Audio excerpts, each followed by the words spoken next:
মৰমৰ ছাত্ৰ ছাত্ৰীসকল, আজি ভিডিঅ'টোত আমি তোমালোকৰ অংক কিতাপৰ পেজ নাম্বাৰ 61ত থকা কিছুমান চিত্ৰৰ বিষয়ে আলোচনা কৰিম। অৰ্থাৎ সৰল চিত্ৰৰ ওপৰত আমি কিছু কথা আজি ভিডিঅ'টোত আমি শিকিম। বাৰু আহাচোন আমি এতিয়া ভিডিঅ'টোৰ মাজলৈ যাওঁ। এতিয়া চোৱা, মই কিতাপত থকা কেইটামান ফিগাৰ মই ইয়াত আঁকি লৈছোঁ, চিত্ৰ আঁকি লৈছোঁ। এই চিত্ৰসমূহ ফ্ৰী হেণ্ড, অৰ্থাৎ মই কোনো স্কেল ব্যৱহাৰ কৰা নাই। ফ্ৰী হেণ্ড মই যি মন যায় তেনেকৈ আঁকি লৈছোঁ, এনেকৈ আঁকি লৈছোঁ। এতিয়া ইয়াত মই মুঠতে কেইটা চিত্ৰ আঁকিছোঁ? 11টা চিত্ৰ আঁকিছোঁ। 1 নম্বৰ মই নাম্বাৰিং কৰি লৈছোঁ। 1 2 3 4 5 6 7 8 9 10 11। 11টা মই বিভিন্ন চিত্ৰ আঁকি লৈছোঁ। এতিয়া এই চিত্ৰসমূহ আমি ভালদৰে বিশ্লেষণ কৰিম, আমি অধ্যয়ন কৰিম, চাম আমি কোনবোৰ চিত্ৰ কেনেধৰণে অঁকা হৈছে। এতিয়া চোৱা, এই চিত্ৰসমূহৰ ভিতৰত 11টা চিত্ৰৰ ভিতৰত কিছুমান চিত্ৰ এনেকুৱা আছে যিবিলাক চিত্ৰ তোমাৰ প্ৰান্তবিন্দু কেইটা কেতিয়াও লগ লগা নাই, বেলেগকৈ আছে, ফ্ৰী হৈ আছে। কিছুমান চিত্ৰ দেখা গৈছে যে প্ৰান্তবিন্দুকেইটাৰ দুটাৰ মাজভাগত ক'ৰবাত হ'লেও এবাৰ কটাকটি কৰিছে, চুইছে, নিজকে নিজে কাটিছে। আৰু কিছুমান চিত্ৰ আঁকোতে আমি কলমডাল উঠাই বা পেঞ্চিলডাল উঠাইহে আমি চিত্ৰটো আঁকিব পাৰিছোঁ। এতিয়া বাৰু আহাচোন আমি চিত্ৰবিলাক ভাগ কৰি লওঁ। এতিয়া চোৱা, এই চিত্ৰবিলাকৰ মাজত এই চিত্ৰকেইটা 1 number, 2 number, 4 number, 5 number, 7 number আৰু 8 নম্বৰ এই চিত্ৰকেইটা চোৱা। এতিয়া মই নাম্বাৰিং কৰি দিছোঁ। 1 2 4 5 7 8 এই 6টা চিত্ৰ। এই 6টা চিত্ৰত আমি ভালকৈ যদি মন কৰোঁ, দেখা পাবা যে ইয়াত চোৱা, এই চিত্ৰটো ইয়াৰ পৰা আৰম্ভ হৈছে, ইয়াৰ পৰা আৰম্ভ হৈছে আৰু ইয়াত গৈ এনেকৈ গৈ ইয়াত শেষ হৈছে। কিন্তু ক'তো ইটোৱে চিত্ৰটো মানে কটাকটি কৰা নাই, চোৱা নাই, নিজে নিজক চোৱা নাই। এইটো ঠিক তেনেধৰণে ইয়াত প্ৰান্তবিন্দু, ইয়াত ষ্টাৰ্ট হৈছে, আৰম্ভ হৈছে, ইয়াত শেষ হৈছে, ইয়াতো ক'তো চোৱা নাই। ঠিক তেনেধৰণে এই চিত্ৰটোত মন কৰা, ইয়াৰ পৰা যদি আৰম্ভ হয় বুলি ধৰা হয়, ইয়াৰ পৰা গৈ এনেকৈ গৈ ইয়াৰ পৰা গৈ আকৌ ইয়াতে লগ লাগিছে। ঠিক তেনেধৰণে এই চিত্ৰটো আঁকোতে ধৰা, ইয়াৰ পৰা গৈ পিনে মই পেনডাল উঠোৱা নাই, কিন্তু একে পাকত গৈ পিনে মই ইয়াত গৈ চুইছোঁগৈ, একেটা বিন্দুতে চুইছোঁ। ঠিক তেনেধৰণে এইটো চিত্ৰ আঁকোতে মই এনেকৈ গৈ এনেকৈ ঘূৰাই গৈ ইয়াত গৈ মই ইয়াত লগ লাগিছে, ইয়াত কিন্তু ক'তো কিন্তু চিত্ৰটো আঁকোতে নিজে নিজক চোৱা নাই, কিন্তু টাচ কৰা নাই। ঠিক তেনেধৰণে এইটো চিত্ৰ আঁকোতে মন কৰা, এইটো এনেকৈ গৈছে, এইটো এনেকৈ গৈছে, এইটো এনেকৈ গৈছে, ক'তো চোৱা নাই। গতিকে এনেধৰণৰ চিত্ৰ, যিবিলাকৰ চিত্ৰ আঁকোতে আমি আঁচডালৰ 2 প্ৰান্তবিন্দুৰ মাজভাগত, প্ৰান্তবিন্দু মানে ইয়াৰ এইটো এটা প্ৰান্তবিন্দু, এইটো এটা প্ৰান্তবিন্দু, এই প্ৰান্তবিন্দুৰ মাজভাগত যদি নিজে নিজক কটাকটি কৰা নাই, তেন্তে কি বুলি কোৱা হয়? এনেধৰণৰ চিত্ৰক আমি কি বুলি ক'ম? সৰল চিত্ৰ বুলি ক'ম। ঠিক তেনেধৰণে এইকেইটা চিত্ৰ তোমালোকে ভালদৰে মন কৰা।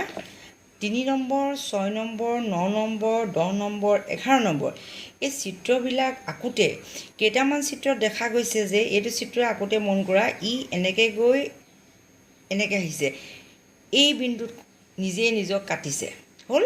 ঠিক তেনেধৰণে এইটো মই এনেকৈ গৈ এনেকৈ আহোঁতে ইয়াত এবাৰ কাটিলে, ইয়াত এবাৰ কাটিলে, ইয়াত এবাৰ কাটিলে, কেইটা বিন্দুত কাটিছে ইয়াত চোৱা। ইয়াত এটা বিন্দুত কাটিলে, ইয়াত মই যদি ৰেড দাগ দি দিওঁ 3টা বিন্দুত কাটিছে, হ'ল। ঠিক তেনেধৰণে মই ইয়াৰ পৰা যদি মই আকৌ এনেকৈ আহিলে, এনেকৈ আহিলে, এনেকৈ যাওঁতে তোমাৰ এই বিন্দুটোত কাটিলে, হয়। নিজে নিজক এবাৰ কাটি গৈছে, চুই গৈছে নিজে নিজক, প্ৰান্তবিন্দুৰ মাজভাগত নিজে নিজক চুই গৈছে। কিন্তু এইটো চিত্ৰ আগতে তুমি মন কৰা, মই এবাৰ এনেকৈ আঁকিলোঁ, হ'ল, কলমডাল উঠালোঁ, আকৌ এনেকৈ মাৰিলোঁ, কলমডাল উঠালোঁ, আকৌ মই এনেকৈ মাৰিছোঁ, হয়।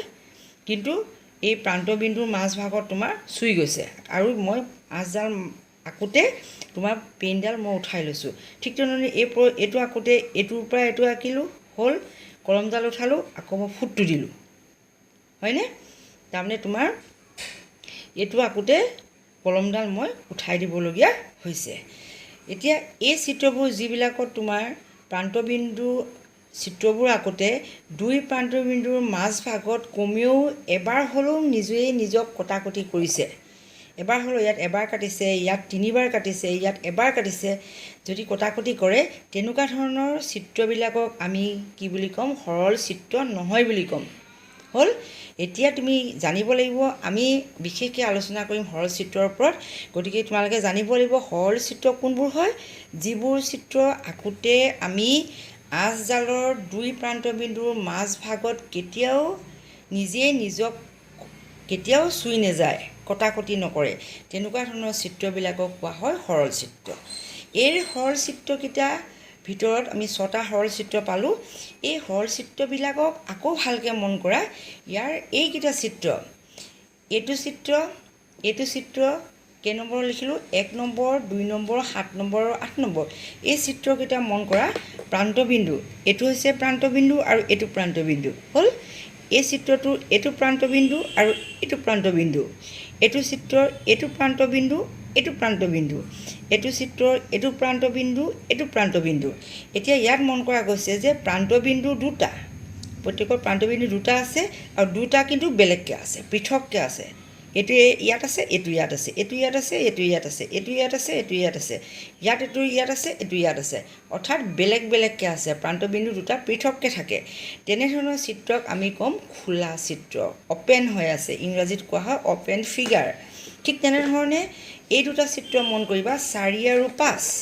4 আৰু 5 চিত্ৰটোত মই যদি ইয়াৰ পৰা আৰম্ভ হয় বুলি কৰোঁ, ইয়াৰ পৰা আৰম্ভ হৈছে এই প্ৰান্তবিন্দুটো, ইয়াৰ পৰা ষ্টাৰ্ট হৈ গৈ নেক্সট গৈ আকৌ গৈ নেক্সট প্ৰান্তবিন্দুটো গৈ এটা বিন্দুতেই লগ লাগিছে, অৰ্থাৎ প্ৰান্তবিন্দু 2টা একোটা বিন্দুত মিলিত হৈছে। নেক্সট ঠিক তেনেধৰণে 5 নম্বৰ ফিগাৰটো চোৱা। এইটোত যদি তুমি এই বিন্দুৰ পৰা আৰম্ভ হৈছে বুলি ভাবা, এই প্ৰান্তবিন্দুটো আৰম্ভ হৈছে, গৈ গৈ উল্টাই গৈ কি কৰিব? আকৌ একেই বিন্দুত মিলিত হৈছে, অৰ্থাৎ প্ৰান্তবিন্দু 2টা একোটা বিন্দুত মিলিত হৈছে। অৰ্থাৎ এনেকুৱা ধৰণৰ চিত্ৰবিলাকক কি বুলি কোৱা হয়? বন্ধ চিত্ৰ, বা ইংৰাজীত কোৱা হয় ক্ল'জ ফিগাৰ। বুজি পালা নহয়? এতিয়া আমি জানিব লাগিব প্ৰথমতে সৰল চিত্ৰ কোনবোৰ হয় আৰু সৰল চিত্ৰ কোনবোৰ নহয়। সৰল চিত্ৰ কোনবোৰ হ'ব? য'ত নিজক প্ৰান্তবিন্দু 2টাৰ মাজভাগত নিজক কেতিয়াও কটাকটি নকৰে, আৰু তেতিয়া ক'ম আমি সৰল চিত্ৰ। যদি কটাকটি কৰে তেতিয়া সেই চিত্ৰবিলাকক ক'ম আমি সৰল চিত্ৰ নহয়, বা যিবোৰ চিত্ৰ আঁকোতে তুমি পেঞ্চিলডাল উঠাই দিবলগীয়া হয় সেইবোৰ সৰল চিত্ৰ নহয়। আৰু সৰল চিত্ৰবিলাকক আকৌ আমি 2টা ভাগত ভাগ কৰোঁ। যিবোৰ চিত্ৰৰ আমি প্ৰান্তবিন্দু 2টা পৃথককৈ থাকে, 2টা বেলেগ বেলেগকৈ থাকে, তেনেকুৱা চিত্ৰ কোৱা হয় খোলা চিত্ৰ বা অ'পেন ফিগাৰ। আৰু যিবিলাক হৈছে প্ৰান্তবিন্দু 2টা লগ হৈ একোটা বিন্দুত মিলিত হৈছে, সেইবিলাকক কোৱা হয় বন্ধ চিত্ৰ। আৰু খোলা চিত্ৰ আৰু বন্ধ চিত্ৰ 2টা হৈছে সৰল চিত্ৰৰ একোটা ভাগ। এতিয়া তোমালোকৰ প্ৰশ্নত তোমালোকৰ পেজ নাম্বাৰ 64 কিতাপৰ পেজ নাম্বাৰ 64 তোমালোকে মেলি চাবা। তাত তোমালোকক নিজে চেষ্টা কৰা বুলি দিয়া আছে। সেই প্ৰশ্নটো নিশ্চয় তোমালোকে কৰিব পাৰিবা। তাত আৰু এটা কথা কৈছে যে যিবিলাক বন্ধ চিত্ৰ হয় তাহাঁতৰ সেই চিত্ৰসমূহক ৰঙেৰে বোলোৱা, অৰ্থাৎ আমাৰ বন্ধ চিত্ৰ কোনটো হ'ল? এই 2টা চিত্ৰ হ'ল।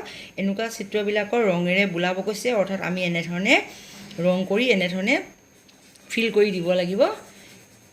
বিভিন্ন ধৰণৰ ৰঙেৰে তোমালোকে বোলাই দিবা, ফিল কৰি দিবা। এনেধৰণে কৰিলা। ঠিক তেনেধৰণে এইটো চিত্ৰ ঠিক তেনেধৰণে আমি ৰঙেৰে বোলাব কৈছে। যিহেতু বন্ধ চিত্ৰ, খোলা চিত্ৰটোতো ৰঙেৰে বোলাব নোৱাৰা, যিহেতু অ'পেন। বন্ধ চিত্ৰহে তোমালোকক কি কৰিব কৈছে? ৰঙেৰে বোলাবলৈ কৈছে। তোমালোকে এনেধৰণে ৰঙেৰে বোলাই দিবা। আজি ভিডিঅ'টো নিশ্চয় তোমালোকে এইখিনি কথা ভালদৰে বুজি পালা। আৰু যদি বুজি পালা নিশ্চয় তোমালোকে পেজ নম্বৰ 64ৰ প্ৰশ্নটো কৰি মোক দেখুৱাবা। আৰু তোমালোকে যদি কোনো ছাত্ৰ ছাত্ৰীয়ে যদি মোৰ এই ভিডিঅ'টো ছাবস্ক্ৰাইব কৰা নাই, তোমালোকে ছাবস্ক্ৰাইব কৰি ল'বা, কাৰণ ছাবস্ক্ৰাইব কৰি ল'লেহে তোমালোকে মোৰ আহিবলগীয়া ভিডিঅ'বোৰ তোমালোকে দেখা পাবা।